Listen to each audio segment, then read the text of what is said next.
You're listening to the iGaming News Podcast, your source for global insights, breaking headlines, and expert voices from across the industry. Brought to you by the team at iGaming.news, we go beyond the press releases to spotlight the people and trends shaping the future of betting, gaming, and iGaming regulation. Whether you're an operator, affiliate, supplier, or a regulator, stay ahead of the curve right here. In this episode, we speak with James Elliott, the founder and director of GameCheck. GameCheck is a company focused on identifying and tackling fake games from across the industry. In this episode, he shares his insights into the scale of this problem, how these games find their way onto operator platforms, who's behind them, and the safeguards he believes should be in place to further protect our players. Welcome to the iGaming News Podcast. It's lovely to have you on today. Hi, Abby. It's a privilege to be here, and thank you for inviting me on. You're more than welcome. I think a great place to start would be, I suppose, your role at GameCheck and really the decision to found the business in the first place. If you could tell us a little bit about that, that'd be great. Absolutely. Well, if I give you a bit of my background, I actually started off as an intellectual property lawyer working in London. And so I trained on protecting people's inventions, protecting people's copyright, trademarks. And then I went into work in the online gaming industry in around 2005. I worked at what was then called Party Gaming. It became B1 Party, and it's the one that we now know as Entain. And the most relevant for this particular role, I was at NetEnt, and I was the general counsel at NetEnt. While I was at NetEnt, I was finding that a lot of people were copying NetEnt's games. You know, NetEnt had some really big titles. They had sort of Starburst, Gonzo's Quest, games that everyone wanted to have in their lobbies. And it turned out that some people didn't want to pay for that content, and some people were going around and selling what was effectively copies of the actual games. And the problem was when you were playing them, you couldn't really tell the difference because the copies were so good. That consumers were getting confused. So one of the things I then had to do was to create an initiative to bring legal proceedings against the people that were infringing the IP, and that was always quite expensive, difficult to get hold of the people because they were in remote jurisdictions. So what I thought was a better way of, rather than trying to pursue them legally, it was almost to embarrass them by saying, well, hang on a minute, let's create a public naming and shaming list, which allows the consumers to know whether the games they're playing are the real ones or if they're the cheap fakes. And that's where GameCheck came about. We started thinking about our technology. We created our website, and with some with collaboration from game providers, we now have a really good solution. Fantastic. And you could explain to us, what exactly is a fake game in the context of online gaming, and how would you explain it to someone like myself who is unfamiliar with that issue? Well, it's a fake like anything else. It's like if you've got a fake banknote, it's something that looks like a banknote, smells like a banknote, but isn't really the actual one that's made by the bank. It might be missing something. It might be missing a watermark. It might be missing. It certainly hasn't got the same value. It won't have the same quality. But it can be confusing in that someone might be playing it and not realise that it's not the genuine one. And the thing that they'll probably find was most disappointing for players is that when they're playing the game, they'll find that maybe the RTP, the actual amount of money that they end up winning, will not be the same, because why would, if someone's bothered to make the game, why would they make it a game that pays out in the same way? So, yeah. And how widespread is this problem of fake or manipulated games across the iGaming ecosystem? It's bigger than you think. I think one of the initiatives that we want to do is to try and reduce that. And I think we're already making big inroads into try and reduce that. You'll find most likely in unregulated markets where game providers, where operators don't have licenses, they might not actually be able to get hold of the real games. They might not, because the game provider might not want to supply to certain markets, and therefore the fakes are the next best option. But you'll be surprised, in some jurisdictions, even regulated jurisdictions, we found that some operators, whether knowingly or unknowingly, have actually been found to have fake games, and sometimes they mix them in and amongst the genuine games. So you might find that they've got genuine games through for certain times of day or for certain players, and then fakes at other times of day, just so that the operator doesn't have to pay the full license fee to the game provider. They're just trying to cut their costs. Wow. So it is quite cheeky and quite scary, really. And are we talking kind of top tier operators as well? Is it across the ecosystem? I mean, clearly top tiers, it's not in their interest to do that, because the minute you found a fake game on someone's site, the problem is what we do with GameCheck. We name them, we expose them. Our social media channels will go out and tell and highlight it. But actually, in some of the countries, I mean, we noticed particularly Latin America, in sort of regulated markets, we have found fakes present in even some of the brands that are more prevalent and more well known. So it's typically the casinos where it's not in the interest of the big top tier operators to offer fakes, but it's more in markets where people are either launching a new brand or looking to create sites where there isn't a clear market leader, or there are certain market leaders and certain brands that are coming new to the market that will have those fakes present. And typically, who's behind these? Is it the operators? Are we talking about rogue studios, affiliates, or is it something a lot more organised than that? Unfortunately, it is organised. It's not rogue studios. These are from what we're seeing, it looks like it can be organised criminals. It can be groups of people who are very, very well organised. To be able to make the games, you've got to have some IT savvy. To be able to market the games, you've got to have access to operators. In fact, at some game shows, we've even found, not game shows, sorry, at some trade fairs, we've even found people walking the floors trying to say, I've got fake XYZ for you. Do you want it at half the price? And so there are networks. I wouldn't say they're people who just think they can get away with ripping off IP in the same way as someone would try and rip off, I don't know, a fake pair of jeans or a fake pair. It happens because money can be made, and sometimes the operators even themselves aren't aware of what they're buying. And from your perspective, is this more often a case of negligence or weak controls, or is it deliberate hosting from operators, or would you say it's a bit of a mix of everything? I think it's a bit of a mix. I think some people, I think I touched on it before, but some people just can't get hold of the genuine games because the game provider won't give it to them. The game provider will say, well, I don't think you pass my standards of my quality standards to be a customer of ours, so therefore I'm not going to give you the games. So they'll go off and they'll buy the games somewhere else. They'll get them from wherever they can, from a fake provider. Others might be slightly more, well, they might think, well, hang on a minute, I don't want to pay the full amount. I'm trying to save costs. Let me get something that looks and smells the same, but isn't the same, and it will save me some money. And others are just basically there are actually some fraud rings out there that create fully functional, what look like to be regulated casinos, and actually they're not even that. So they'll have fakes present as well because they can't get the real content. What would you say kind of the biggest risks are to operators that are carrying these games? And on the flip side, what are the risks that players are putting themselves in front of by playing these, I suppose, fake titles? Well, the risk to operators is if you're found to have fakes, I think your reputation is destroyed straight away, because consumer confidence. If you're seen to have games that aren't the real thing, why would someone want to trust you with their money and trust to play on your sites if you're clearly not offering the gaming experience they think you are?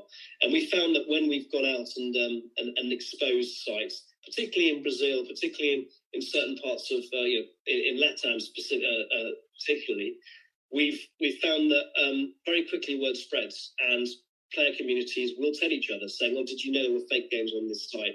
As I say, our social media channels are quite active in Brazil, and will share their stories. And once a site has been found to have fake games, it becomes very difficult for them to come back from that position of trust. So from an operator perspective, I think the risk is if you've got fakes and you're found out to have them, GameCheck will catch you and we'll then tell the world. And that's, we're not afraid to do that because we don't think it's right. From a consumer perspective, it comes back to, do you want to play a game where you think you're buying an experience, you're buying the ability to win some money? I mean, half the fun of playing a game is the ability to win. And if the game doesn't perform as you're expecting it, it's not going to be the same, not the same experience. If you buy a can of Coke, you know what it's going to taste like. And if you buy, if you're playing a game, it doesn't perform the same. And guess what? You might not get the prizes. So my view is that I think it's a high risk strategy for anyone to offer fakes, because you will get found out. And now with the tools that we have at GameCheck, we will tell the world. And why do you think that current regulation hasn't been enough to prevent this issue that is obviously getting bigger and bigger as the iGaming industry moves into new jurisdictions? Why do you not think this is kind of front-loaded within our regulation? I think partly it could be awareness. I think previously people weren't quite aware of how easy it is to fake games. I think regulations come a long way in ensuring consumer protection. There's some good steps in keeping crime out of gaming. So there's been sort of lots of rules about anti-money laundering, making sure that the games are fair, making sure that consumers are protected and that they don't suffer adverse consequences from gaming addiction. But I think the one that they've missed is more by virtue of the fact they couldn't imagine it's possible for fake games to be present in the ecosystem. But that hasn't been picked up on so much. But we have had some good relationships with regulators. We've been talking to regulators and making them aware of what it is that we're doing. And I think we provide a solution so that people don't necessarily, they wouldn't get past that first stage of actually making their first deposit to play on a website, because with a bit of luck, they'll have checked the GameCheck website first, and they'll see whether we found fakes on there or not. And from a player perspective, what are kind of the red flags that they should be looking out for when playing a game and not really knowing whether it's a legitimate or a manipulated game? So it is difficult because the copies are very good. I don't know what I can really compare it to, because the images can be identical. Maybe the games can be a bit glitchy. Maybe the games don't pay out as much. But I don't think it's really, to the untrained eye or someone that doesn't really know, there isn't much sometimes, because the fakes are so good. There aren't many telltales as to what's wrong. But what we would want to do, and what we're trying to encourage players to do, is to say, okay, don't try and be the judge yourselves. We've already done that piece of work for you. We've already gone to the game providers. We've checked with the game providers whether the games on that particular site are genuine. And then we are the ones that will be able to tell you whether we found fakes on there. And that's the bit that I think is quite important what GameCheck does. We don't rely on our own judgment. We go to the game providers. We collaborate with them. We get the game providers to tell us if the games are their own content or not. And that's the bit that we're really just projecting. We're advertising. We're disclosing that through our very easily searchable products to make sure that the game providers' seal is their authentication is confirmed by us. Fantastic. I suppose the point for the player is come to GameCheck. We've done that for you already, and we'll save you the hassle of either not being paid out or having a bad experience online gaming. And could you maybe walk us through how GameCheck works, like the technology behind detecting and verifying these games? Like you said, you do collaborate with the operators. Is there any other kind of methods that you use to test these games? That's right. Yeah, there are two elements to what we do. We started off by working with the game providers themselves, and we have collaborations with Push, Pragmatic, Evolution, Blueprints, Scribe. So we're working with a variety of different game providers to see whether the games that we've got are genuine or not. And what we'll do is we'll do the research. We'll play the games in various different jurisdictions. We'll play the games, and then we'll look where the games are being provided from. And if they're being provided from infrastructure that we know belongs to the operators themselves, so to the game providers themselves, we'll say, okay, that's fine. We know you're serving it from the correct location. If it's coming from somewhere else, it's highly likely that isn't a genuine game. So what we'll do is we'll then go back to the game providers and say, can you just tell us if this is is it a genuine game of yours or not? They will confirm that for us. And before we make any sort of disclosures to the world as to whether it's genuine or not, we'll make sure we've got that confirmation. Once we know that, we'll then be able to name and shame them on our site. And the good news is, because we're working with so many different game providers, we've got that ability to draw links. So you'll see maybe one game provider's games are being faked by this organisation, and we'll be able to go out to other game providers and say, did you know that these games might potentially be fake? We found them from one of our other clients. Can you confirm? And we're kind of sharing that knowledge in an independent manner to make sure that everyone knows where the fakes are available, and so helping their enforcement teams to do that. So that's the first piece. That's the collaboration with the game providers. Second piece is the GameCheck seal, and now that's our collaboration with operators. What we're doing now is we're testing various operator sites. If an operator wants to collaborate with us on the seal side, this is the GameCheck seal. It's effectively a QR code that says, we've tested your site. We are satisfied that we have found fakes on your site, and you can broadcast that to say that GameCheck tested you, and it's almost like a hologram of authenticity to say these are the sites that we have can be trusted. So what do we do with that? So that's a QR code. It's the way that you verify whether an operator has been found to have fake games or not, or whether the seal works. You download the GameCheck app. You scan the QR code with your phone, and it will instantly tell you whether we've checked that site and whether we've found any fakes on there. So that's the other piece. That's the piece where we're now trying to collaborate with game providers, let them license the seal of us. And to us, we want it to become the thing that people look for before they play on an operator's site. I mean, it's hugely important, I suppose, from an operator's, I suppose, a respect and a reputation point of view. I mean, that the iGaming industry is under such scrutiny with regards to their reputation, that showing a responsibility, I suppose, would be very important to operators right now in this climate.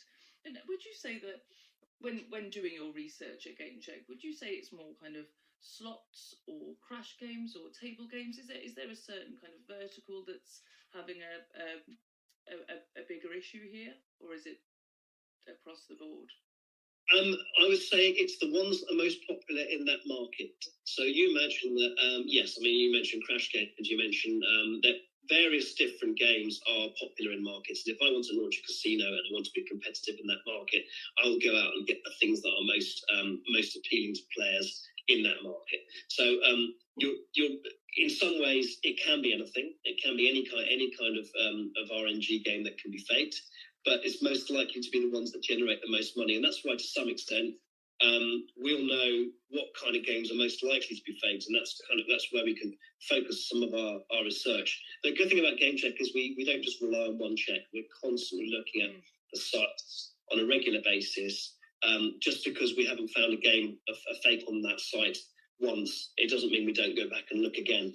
And that's why the GameCheck seal is effectively a seal that stands for the fact that GameCheck are keeping an eye on this site, making sure that the games on that site aren't fake, and that we're going in from time to time and making sure that hasn't changed in any way. It gives that customer that extra element. And we want that to become part of the toolkit that we haven't got the only solution, but there are other things like having your games tested by a testing lab. There are other elements that create that element of trust in a site. And what we want to do is to make sure that consumers continue to be able to feel safe from a they're not being ripped off perspective when they're playing on a particular site. And we are one piece of that jigsaw puzzle. I suppose your task, largely, I suppose it's quite reactive in the sense that a new game comes out and then you're effectively looking for manipulated versions of that. Will operators give GameCheck kind of the heads up of, we've got this new release coming, could you keep an eye out on the market for us to, if any, fake games? Or is that kind of where you'd ideally like to get the GameCheck brand working? I think, though, we'll obviously take a steer from operators, that's fine, and game providers will take a steer, but that's not really what our methodology is. Our methodology is look where people aren't expecting us to look. Because if we kind of only ever went for the games that are most likely to be faked, or the ones that are just about just been released, then it would be too easy for the fraudsters to say, okay, well, GameCheck are looking there, we're going to go and hide somewhere else. So the whole element of randomness about how we work is our strength, I think. We'll look where other people aren't expecting to look, and we'll find it sometimes some players might be working, but might be playing genuine games on a platform and others not. So that's the other thing. We've got to make sure that our methodology allows us to spot game sessions within different user accounts. So that's it. Yeah. I see. Well, thank you, James. I think lastly, could you maybe give our listeners some information about James Elliott, who he does outside of iGaming? What do you do to relax when you're not looking for fake games online? Well, it's not something that probably listeners need to think of, but I'm a big cyclist. I love going out my bike on a Sunday morning. I love the outdoor space. I used to do triathlons, but I've now bruised my shoulder in a nasty way. Wow. So hopefully my swim will come back. But yeah, outdoors is my thing. And when you live down here where I do, you've always got good weather. I can cycle. In the winter, I go skiing, and and obviously spending time with my family, which is another great thing. So yeah. Thank you, Dave. Thanks for your time today. I really appreciated it. Thank you very much.